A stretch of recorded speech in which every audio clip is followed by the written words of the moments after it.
Welcome back to another episode of Time Out with the Sports Doctor podcast.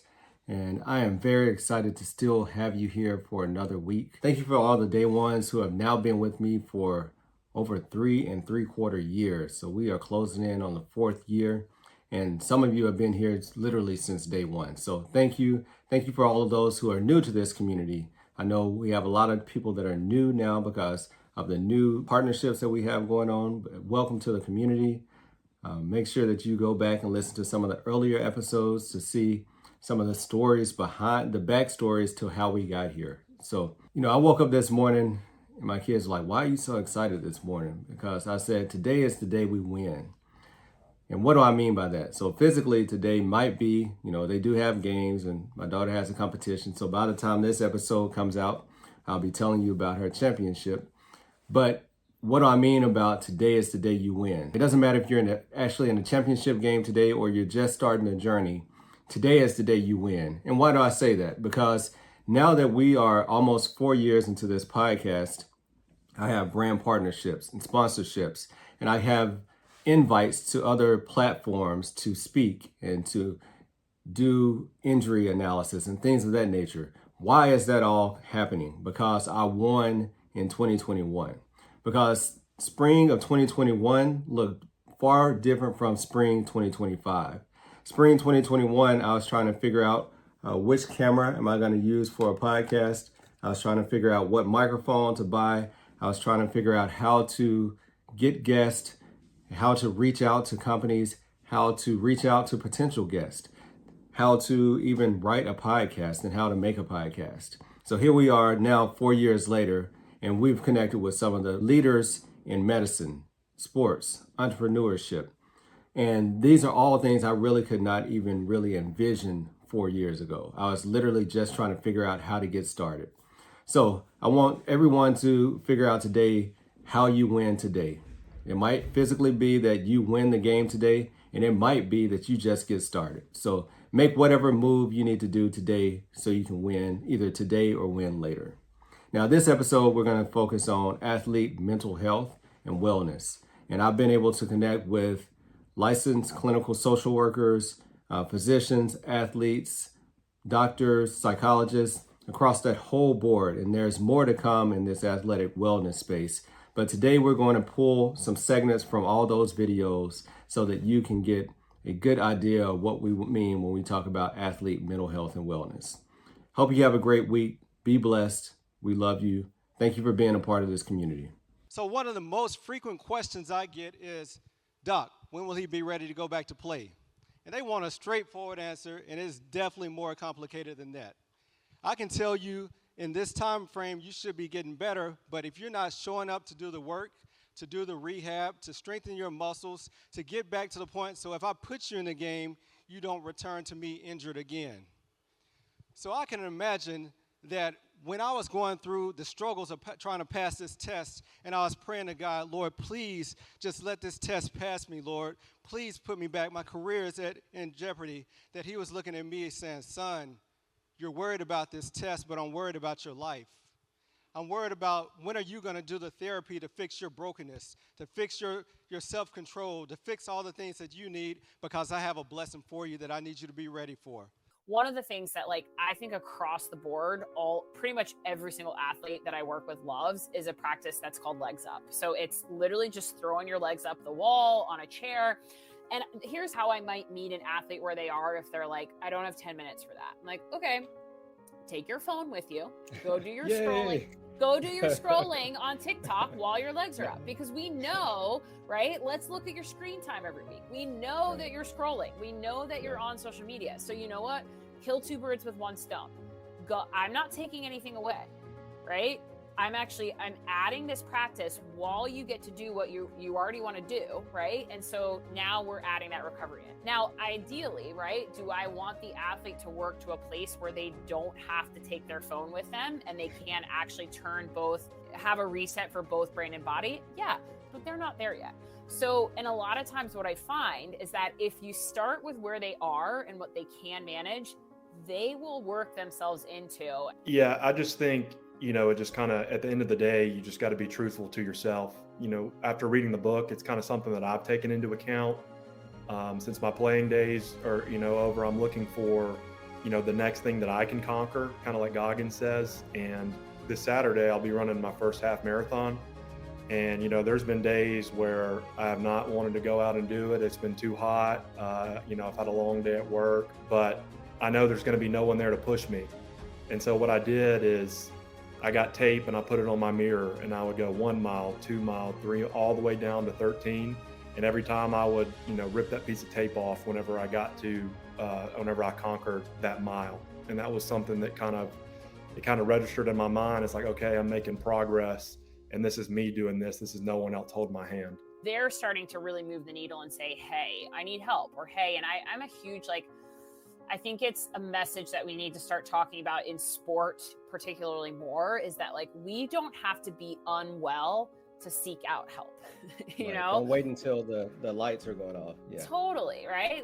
You can just be, doing really well, all things are well, and still want to learn and grow and gain insight about yourself and gain more tools and skills. And that's really honestly where we can help athletes make a lot of progress, and so that when things aren't going well, right, they have the foundation already laid to be able to handle that stuff. So yeah, it's a little, back to your initial question, it's a little bit of both, a little bit of athletes starting to really reach out, and also a combination of sometimes coach or parent stepping in. One thing that I recommend that you do is you have to find what motivates you. We're motivated by so many different things, and that motivation doesn't die. It may actually dim along the path, but it's always there. So it may be in the form of an instinct, it may be in the form of a board that you created that shows everything you want to do in life.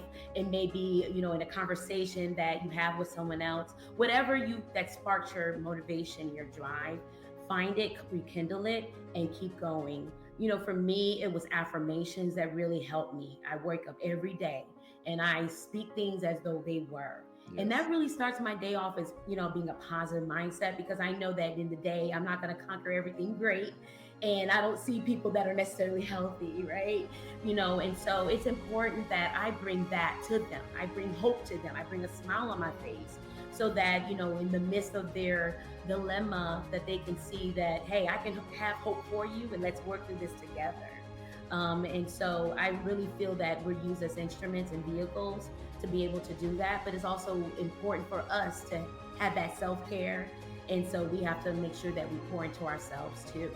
So affirmations, prayer. I'm a huge believer in prayer and reading the word. I'm a Christian, and that's really, really got me to where I am, because I understand who I am, I understand whose I am. And I understand that the mission is bigger than me.